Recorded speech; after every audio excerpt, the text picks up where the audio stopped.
KC Venugopal ji, Tariq Anwar ji, K. Sudhakaran ji, VD Satishan ji, Vishwanath Perumal ji, ND Appachan ji, AP Anil Kumar ji, Advocate T. Siddiq ji, JC Balakrishna ji, and from Tamil Nadu, Thiru ji. All my brothers and sisters, workers, UDF workers, Congress workers, friends from the press, I'd like to welcome all of you here today. I'm quite happy today that we have given homes to many of our sisters and their families. For different reasons, they had setbacks in their life, they were struggling. And I'm happy that the Congress leaders, Congress workers have got together and given them shelter. And just now I told Venugopal that I think next round of houses, all the Congress leaders, including me, should be involved in building them. I think one of the big changes that we have to make in our country is respect and dignity of labor. So I think it's a good signal if we build these houses, put some bricks, maybe do some painting, and show the people of Wayanad and the people of the country that physical labor is valuable and is dignified. Many of us live in houses, but we never ask the question, who built this house? Who put these bricks? Who built this wall? Who painted the wall? Who set up the structure? And I think it's a very important question to ask. When we first discussed this project, among our leaders, there was quite a lot of enthusiasm, and they were quite excited about doing this with the people of Wayanad. We chose the name Kaithangu, which means helping hand in your beautiful Malayalam. And there were many challenges. It looks quite simple, but there were many challenges in this project. How to choose the beneficiaries, because there were so many. The houses were built in difficult terrain, with hills, with poor roads. And because we want to build as many houses as possible, we wanted to keep the costs quite low, but without compromising on the minimum requirement and the quality. So I'm quite happy today that we have been able to give 25 families a place to stay. And I was also quite happy that I recognized a few of the children, and I had promised them a house. So I was quite happy that I was able to fulfill that promise. So I would like to thank all our leaders, district, block leaders, Mandalam presidents, UDF allies, all our workers who were involved in this project and who supported us. And I'd also like to thank the people of Wayanad who helped us complete these houses and fulfill the dream for these 25 families. And I would very much like that the people of Wayanad help us with this project and help us give as many houses as possible to people who are struggling for shelter. And to the beneficiaries, I'd like to say, we know that you have struggled over the last few years. And we also understand that giving you shelter is not going to solve your problems. But we want you to know that we are very proud of you, of the dignity with which you have faced your difficulties.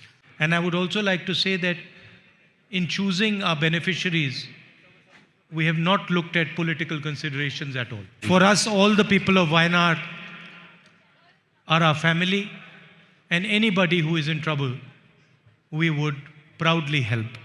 Today I held the meeting which we hold periodically about development in the constituency, Disha meeting.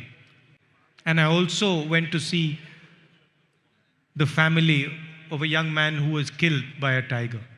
And they told me that they felt that he might have been saved if there had been a proper medical facility here, medical college here. We've written to the Chief Minister, We've raised this issue on multiple occasions. I raised it again at the meeting today. And it's sad that it is taking so long to develop a medical college in Wayanad. For us, this is not a political issue, it is a humanitarian issue. And the Chief Minister should view it in that manner. And he should expedite the building of a medical college in this constituency. I mentioned to you about the man-animal conflict. And again, hundreds of people are killed by animals in our constituency. And we have to ensure that this issue is resolved amicably for both human beings and animals. You're all aware of the buffer zone issue. We are happy that the Supreme Court is taking cognizance and looking into the matter, but it's also important that this issue is resolved as soon as possible. I'm told that no properties are being bought and sold there, and I think it's important that we allow people to take advantage of their properties. Throughout the Bharat Jodo Yatra, I met farmers who are unhappy. In fact, I can state here that I did not meet a single farmer who was happy. Not a single one told me that he's happy with his life, with his work, with what he gets for his labor. They complained about the insurance scheme, the Prime Minister's insurance scheme. They complained about the seeds. They complained about a lack of marketing. They complained about the farm laws. They asked me why billionaires can have their loans forgiven, but they can't. And I think it's very important that both the national government and the state government support our farmers and develop a strategy for the productive class, for the farming class in India. And when I say farmers, I also include the laborers who work on their farms. A few days ago, I gave a speech in Parliament about the relationship between our Prime Minister and Mr. Adani. I spoke in the most polite, respectful tone. I did not use any bad language. I did not abuse anybody. I just raised certain facts. I pointed out how Mr. Adani traveled with the Prime Minister to foreign countries and then immediately after was rewarded by getting contracts in these countries. I showed how 30% of the airport traffic is today controlled by Mr. Adani simply because he has a relationship with the Prime Minister. I spoke about how the rules were changed so that Mr. Adani could get these airports. Earlier, people who did not have experience in running airports were not allowed to participate, and the rules were changed to allow Mr. Adani to participate.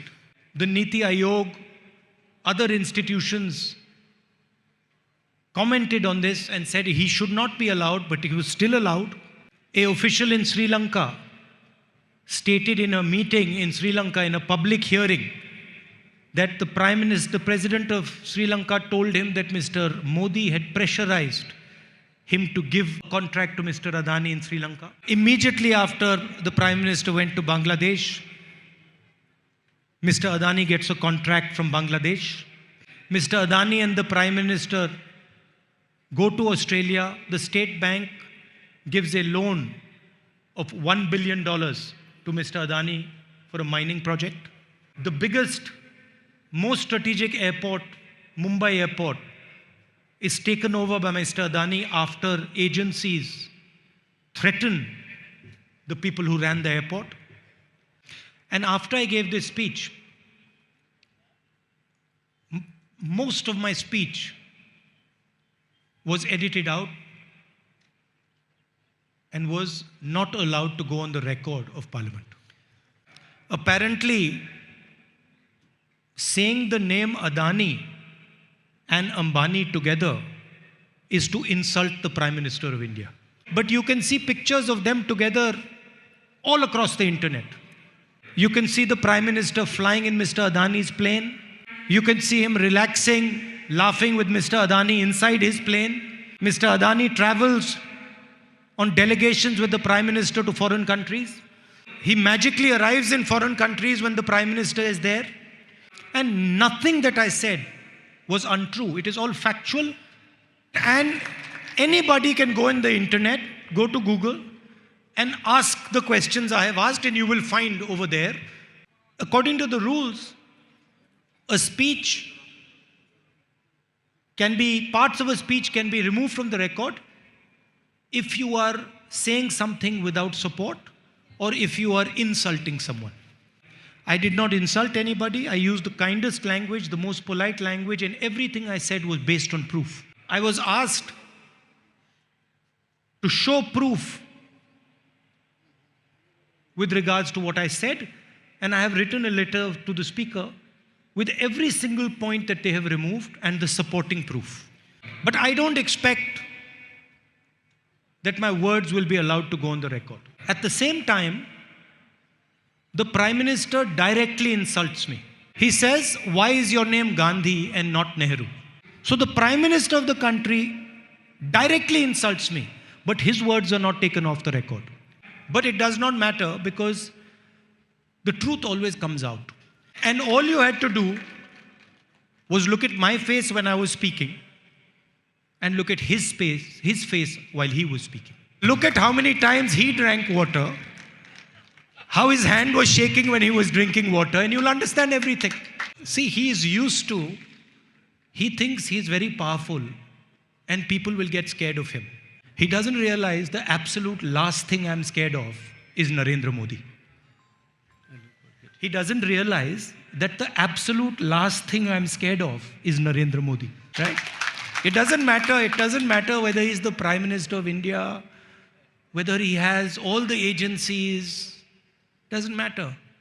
Because the truth is not on his side. And one day, he will be forced to face his truth. So, I'd like to thank all of you. If you get a chance, see the Parliament speech, because it's important that you understand what is going on in the country. It's important that you understand the nexus between the Prime Minister and Mr. Adani. Mr. Adani, there's a list of wealthy people in the world. And in 2014, Mr. Adani was 609th on that list. And from 609th on that list, he became second on the list. He got all the airports, the ports, defense contracts, coal contracts, mining contracts, road contracts, agriculture, every industry Mr. Adani is set to monopolize. And there are shell companies abroad that are sending thousands of crores of rupees into India, and nobody knows who these shell companies belong to. The question is, who does this money belong to that is in these shell companies that is coming into India? I asked the Prime Minister some questions. I asked him about his relationship with Mr. Adani. I asked him about how Mr. Adani has grown so fast. The Prime Minister did not answer a single question. His response to my questions was, "Why are you not called Nehru? Why are you called Gandhi?" Because generally, I don't know, maybe Mr. Modi doesn't understand this, but generally in India, our surname is the surname of our father. So I'd like to thank all of you for coming here. It's always a pleasure for me to come here. You know, when I was on the yatra, I said to some journalists in Kashmir that, I felt when I walked into Kashmir that I was coming home. I said when I went to Kashmir, I told some of the journalists who asked me, "What are you feeling?" I said, "I'm feeling as if I've come home." But after walking 3,500 kilometers, when I just came back to Wayanad, I'm also feeling as if I came home. I really appreciate that you don't treat me like a political leader, that you treat me like a family member. It's the most valuable thing that you do for me. More important than the votes is that you treat me like family. So thank you very much. Nandi. And I have to also bring my mother here soon.